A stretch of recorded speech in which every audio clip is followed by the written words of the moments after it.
Okay, I've got my Super Hawk here. I want to check the auto choke a little bit better. I'm gonna basically how these auto chokes work is you have these little heaters here on each carb, and those take power from the ignition switch, which goes through a set of resistors to try to slow down the heating process.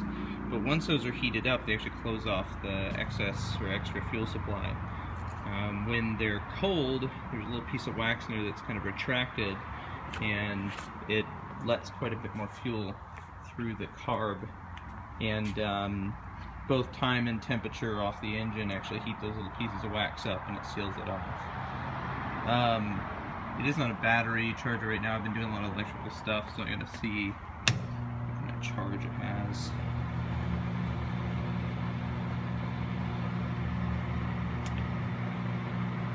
It was a little low. I'll run it on the charger. I'm going to try to do this quick. It's not completely cold. These are like, they feel warm, I think, because they were just in the sun not long ago. But the engine was run earlier today, about 2 hours ago, so it should be relatively cool. The internals are probably a little bit warm. You can tell the oil's still a little bit warm, but it should still be a pretty good test for the auto choke. So I'm going to do this pretty quick. Fuel is on. Battery's got charge. Alright. It's right away.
pretty happy with that actually. So it looks like it took about 3 minutes for the auto choke to completely close. When it kind of equalized out, it's kind of nice, a little bit of a telltale when you turn off the bike, the ignition stops, it kind of holds the last value. So it looks like just over 1,000 RPM. I noticed this tach doesn't really register things below 1,000 RPM. You can hear it changing in RPM down 500, 800 RPM. It doesn't actually pick it up. And, I'm not sure if that's because of the ignition system or if it's because of this tach. Like I said, I'm actually pretty happy with how that went. I would still have to see how it does in really cold temperature. It sounds like it was actually over rich to start with. That's why it was kind of idling at like 1,500 RPM. You could hear it kind of popping in the pipe, and then once it started leaning it out a little bit on one or both cylinders, then it started to actually raise up to about 3,000 RPM, which is a little bit high, but that's fine. I mean, it's a motorcycle. It's got roller bearings everywhere, so I'm not really worried about damaging anything at 3,000 RPM with this bike. It's a little bit lean, I think, on full throttle revving, which means it's going to be super duper lean when riding it around and actually trying to roll onto the power. I also noticed the right carburetor's throttle pump isn't working, so I got to figure out what that's about. I actually have a spare one of these carbs, so I might take apart one of the other ones and see if I can fix it, or I'll just clean it out. I don't know if it's a little jet that sprays it into the throat, or if it's the pump itself, which is down here. It's pretty easy to take off. Carbs are really isolated. Those are completely cold. I know they have fuel flowing through them, but the head right on the side of it's actually kind of too hot to touch right now. So I'm actually impressed with how everything's working. Rectifier's busted. I don't know what the deal is. It's cold now. It should be a little bit warm. It's not doing anything. That's why that thing is actually struggling even to keep up with the headlight and taillight on and everything else running. So I don't think it's my charging system. I checked that a while back and everything was fine. The rectifier started smoking a couple days ago for whatever reason, and then it died. It was a little bit loose, and I didn't have this extra ground cable attached, and maybe it just had I don't know if it's a way to kill a rectifier or not. I don't know. I'm not a doctor. Fixed my taillight issue. Finally put a soldered ring terminal on it, and found that my little jerry-rigged front brake sensor was actually the problem, and I got that working better now. There's actually a hex. It's kind of hard to see in here. I've installed a little hex in here that acts as the button or the switch for the lever, and that was actually held up a little bit. I kind of repositioned it and all was well there. And I also had the wires switched between brake light and tail light, which was kind of just stupid and easy to fix. Anyway, quick close-up of the German crank fire ignition. This thing's cool. A little bit difficult to adjust. Well, no, I'll say it's impossible to adjust. You have to just kind of trust that their timing is what it is. You can't check it even. You'll notice I have like little timing marks to make sure that if I pop it off and put it back on, I know where it's supposed to go. The clutch is still stupid. It's all broken. I adjusted the throttles, the throttle cables. Those are working perfectly now. I'm pretty happy about that. But the clutch, I actually broke the lever, so I can fix that. It's just super tight. It might just be because of this bend. I have another perch coming that should be a different angle. Hopefully that'll solve it. It's just these custom kind of half headlight ears that I made aren't really doing me any favors as far as cable routing. So all in all, I'm really happy with how the bike's running so far, and it shouldn't be too long now until I can get it riding around on the street.